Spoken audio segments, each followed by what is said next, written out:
नमस्कार दोस्तों, धर्म रहस्य चैनल में आप सभी का एक बार फिर से स्वागत है। अब आगे की कहानी के विषय में जानते हैं और पढ़ते हैं इनके ईमेल पत्र को। गुरुजी, इसके बाद शोधार्थी एक बार फिर से कोशिश कर रहा था। उस रात्रि मंजुलिका की आत्मा फिर से उसके पास आती है और वही सब करने की कोशिश करती है, लेकिन इस बार अडिग होकर वह व्यक्ति बड़ी गहराई से साधना करता है। मंजुलिका पूरी तरह इस बात को समझ ही नहीं पाती है कि आखिर वह उसे पराजित क्यों नहीं कर पा रही है। इस प्रकार दोबारा से शुरू किए गए उस अनुष्ठान का प्रभाव दिखने लगा था। अब मंजुलिका उसके पास तो जाती, लेकिन एक सीमित दायरे के बाद वह उस पर अपना प्रभाव नहीं छोड़ पाती थी। इधर उस शमशान भूमि में अजीब तरह की तरंगे बहने लगी थी। ऐसा लगता था जैसे वहां पर कुछ अलग तरह का हो रहा है। आखिरकार अनुष्ठान का आखिरी दिन आ चुका था। एक बार फिर से शोधार्थी आखिरी बार अपने गुरु से मिलने के लिए गया। तांत्रिक ने कहा, तुम अभी तक सफल रहे हो। आज की रात्रि चाहे कुछ भी हो जाए, तुम्हें सफलता लेनी ही है, अन्यथा इतने दिनों की मेहनत फिर से समाप्त हो जाएगी। शोधार्थी इस बात के लिए तैयार था। उसने अपने तांत्रिक गुरु को कहा, आप चिंता मत कीजिए। जैसे इतने दिन मैं सफलता को प्राप्त करता रहा हूं, निश्चित रूप से आज भी पूरी तरह सफल रहूंगा। इसके बाद वह अपनी शमशान भूमि में पहुंच जाता है और साधना करने लगता है। मंजुलिका उसे देखती है और आज अपने पूरे प्रपंच को रचने के लिए तैयार थी। उसने वहां पर खूनी बारिश करनी शुरू कर दी। खून की जैसे बारिश होने लगती है, वैसा ही हो रहा था। चारों ओर बदबू ही बदबू आ रही थी। साधक का सांस लेना मुश्किल हो रहा था, किंतु वह अपने इस कार्य में अडिग रहा कि तभी उसके मंत्र जाप पूरे होते ही वहां पर एक अलग तरह की स्त्री की छाया प्रकट होती है। वह स्त्री तेजी से शोधार्थी के कान पर जाकर कुछ बोलती है। शोधार्थी कहता है, अब तुम इस आत्मा को अपने बंधन में लेकर इसका पूरा शरीर तुम ही धारण कर लो। ऐसा कहते ही मंजुलिका अचानक से बंध जाती है। मंजुलिका को पता ही नहीं चला कि वास्तव में उसके साथ हुआ क्या, और वह एक विशालकाय शरीर के अंदर कैद हो गई थी। और यह कोई और नहीं, कर्ण पिशाचिनी थी। कर्ण पिशाचिनी ने जोर से अट्टहास किया। जोर से हंसते हुए कहने लगी, मंजुलिका, अब तुम और मैं दोनों एक हैं। तुम इस शोधार्थी के शरीर का उपयोग और उपभोग मेरे द्वारा ही करोगी, और मैं भी इसे प्रसन्न रखूंगी, सारे कार्य इसके करूंगी, किंतु मेरे अनुसार। यह कहते हुए वह हंसने लगी। शोधार्थी के सामने कर्ण पिशाचिनी साक्षात और सुंदर स्वरूप में प्रकट हो गई। वह कहने लगी, आप मुझे अपने शरीर में कहीं ना कहीं स्थान दीजिए। तब शोधार्थी ने कहा, तुम्हारी जहां इच्छा वहां बैठो। तो वह जाकर कान में बैठ गई। उसने कहा, जब भी तुम अपनी थूक को अपने हाथ में लेकर कान में मलोगे, मैं बाहर आ जाऊंगी और तुम्हारे हर कार्य को करूंगी। इस प्रकार सिद्धि प्राप्त कर रात्रि में शोधार्थी अपने घर वापस आ गया। अकेले कमरे में मोमबत्ती की हल्की लौ धीरे धीरे जल रही थी। वह अपने विचारों में गुम था और थक चुका था, इसलिए अब वह सोना चाहता था। जल्दी ही वह सोने की तैयारी करता है और सोने लगता है कि तभी उसके कान में धीरे धीरे रहस्यमयी आवाज, फुसफुसाहट आने लगती है। यह और कोई नहीं बल्कि कर्ण पिशाचिनी थी। उसने कहा कि तुम सोते रहो, मैं तुम्हें आनंदित कर दूंगी। और यह कहते हुए वह उसके शरीर से चिपक गई। थके हुए शरीर के साथ शोधार्थी ज्यादा कुछ नहीं समझ पा रहा था, लेकिन उसके साथ रतिक्रिया का जो दौर चल रहा था, आज वह तीव्रता से कार्य कर रहा था। शायद मंजूलिका और मिश्रित कर्ण पिशाचिनी दोनों ही एक शरीर में शोधार्थी के साथ प्रेम कर रहे थे। स्वप्न में उसे एक ऐसी दुनिया को देखने को मिल रहा था जिसके विषय में वह बिल्कुल भी नहीं जानता था, किंतु वहां उसे प्रेमिका के रूप में पिशाचिनी और मंजुलिका दोनों का ही सम्मिलित एक शक्तिशाली पिशाचिनी के रूप में उसके साथ प्रेम व्यवहार वह सपने भर में देखता रहा, जो उसके साथ रतिक्रिया करती रही। सुबह जब वह साधक उठा तो अपने आप को काफी थका हुआ महसूस कर रहा था।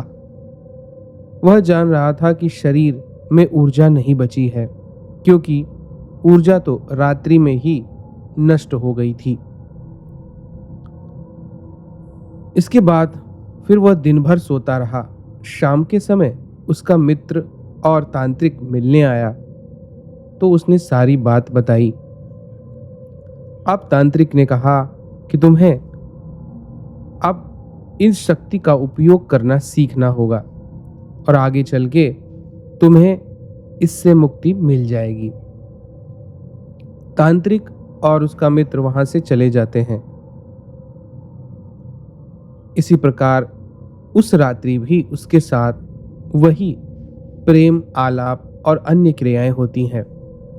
पिशाचिनी ने उसे अपनी दुनिया रात्रि को स्वप्न में दिखाई, जबकि शरीर का उपयोग मंजुलिका कर रही थी, वह भी पिशाचिनी के ही रूप में। ऐसे ही कई दिन चलता रहा। एक दिन कान में बड़ी जोर की फुसफुसाहट हुई। कर्ण पिशाचिनी ने कहा, सुनो, आज बाजार में चलो, तुम्हें कुछ दिखाती हूं। इसके बाद वह बाजार में गया। वहां बहुत सारी सुंदर स्त्रियां उसे दिखाई दीं और उन सब में एक अलग ही आकर्षण था। पिशाचिनी ने फुसफुसाते हुए कहा कि तुम्हारे पास बहुत सारी शक्तियां हैं, इनमें से कई स्त्रियों को वश में करो, इनके शरीर का आनंद लो। यह सब तुम्हारी इच्छा से तुम्हारे आगे समर्पण कर देंगी। यह बात सुनकर शोधार्थी असमंजस में पड़ गया, लेकिन वासना का स्तर ऐसा होता ही है कि आदमी प्रपंच में फंस ही जाता है। उनमें से एक सुंदर स्त्री के प्रति वह व्यक्ति आकर्षित हो गया। वह उस नगर सेठ की वधू थी, जो कि बहुत ही ज्यादा सुंदर और संपन्न परिवार से थी। इस बात के लिए साधक उससे जाकर बात करता है और वह भी कहती है कि आप जैसा पुरुष मैंने नहीं देखा, आप हमारे घर आइए। यह कहते हुए वह चली गई। पिशाचिनी ने कान में फुसफुसाते हुए कहा, यह अब तुम्हारे वशीकरण में आ रही है, लेकिन पूरे वशीकरण में लेने के लिए तुम्हें इससे और बातें करनी होंगी, तभी यह तुम्हें अपना शरीर सौंपेगी। उसकी बात को मानते हुए अब एक नए और गलत लक्ष्य की तरफ शोधार्थी अपने कदम बढ़ा चुका था, जो पता नहीं उसे कहां ले जाने वाला था।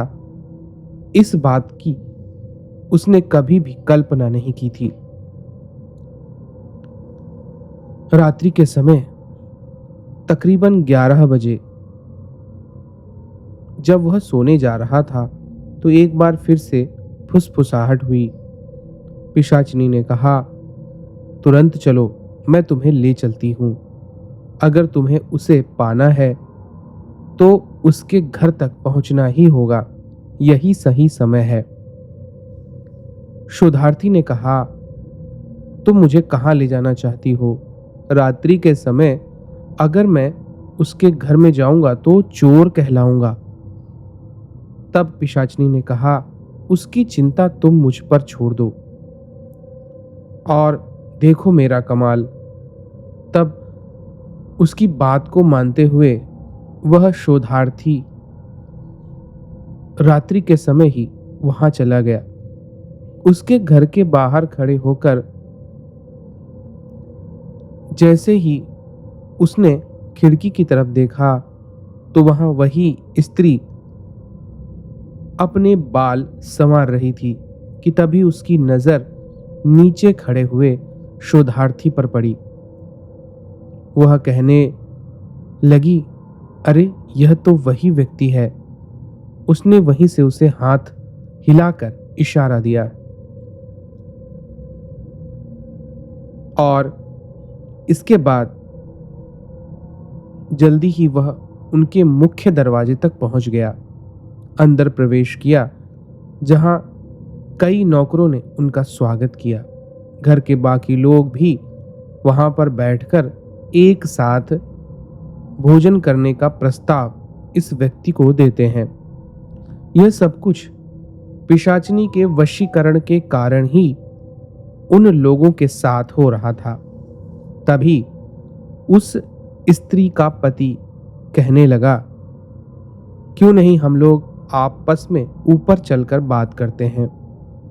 आपके विषय में मेरी पत्नी ने बहुत अच्छी अच्छी बातें कही हैं। और इस प्रकार भोजन करने के बाद वह स्त्री, उसका पति और शोधार्थी उस कमरे के अंदर चले गए, जहां पर वह स्त्री और उसका पति अपने विशेष कक्ष में रहते थे। पिशाचिनी ने कहा, इसके पति को कहो कि जो तुम्हारी विशेष शराब है वह आ चुकी है और नीचे वाले कमरे में पड़ी हुई है, जिसे कई दिनों से तुम लोग ढूंढ रहे थे।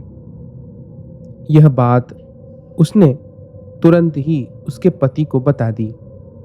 उसके पति ने जब यह सुना तो बड़े अचरज से देखने लगा और तुरंत ही उसने जाकर ढूंढा तो वह शराब उसे मिल चुकी थी।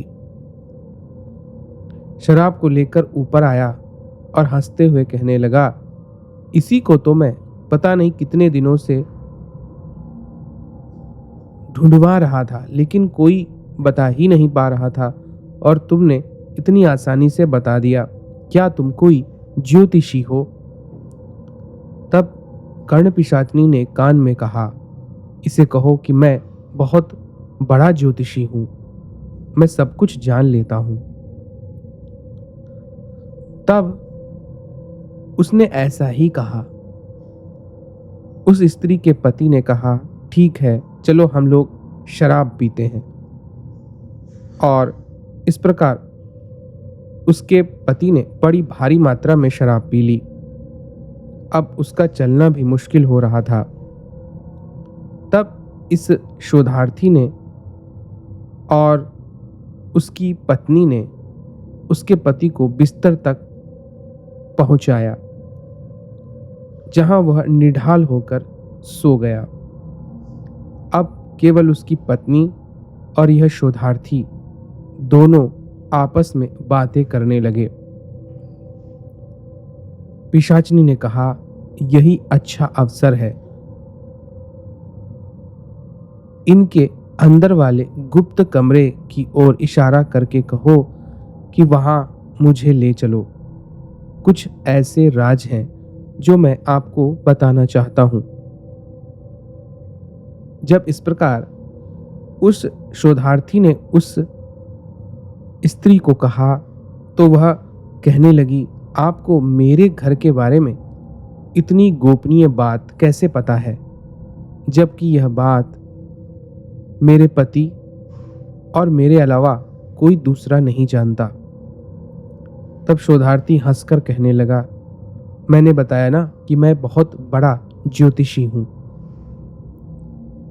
चलिए अंदर चलते हैं। और वह स्त्री भी जल्दी ही अंदर पहुंच गई।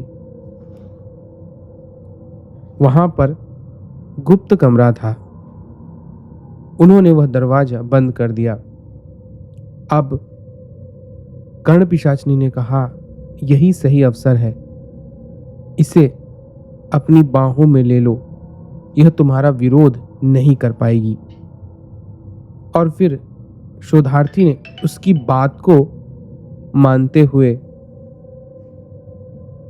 उस पराई स्त्री को अपनी बाहों में ले लिया। वह भी कुछ समझ नहीं पाई और उसके विरोध का सामना नहीं कर पा रही थी। आगे क्या हुआ जानेंगे हम लोग अगले कहानी में, और पढ़ेंगे आगे के इनके पत्र को। तो अगर यह जानकारी और कहानी आपको अच्छी लग रही है तो चैनल को लाइक, शेयर और सब्सक्राइब करें। आप सभी का दिन मंगलमय हो। जय मां पराशक्ति।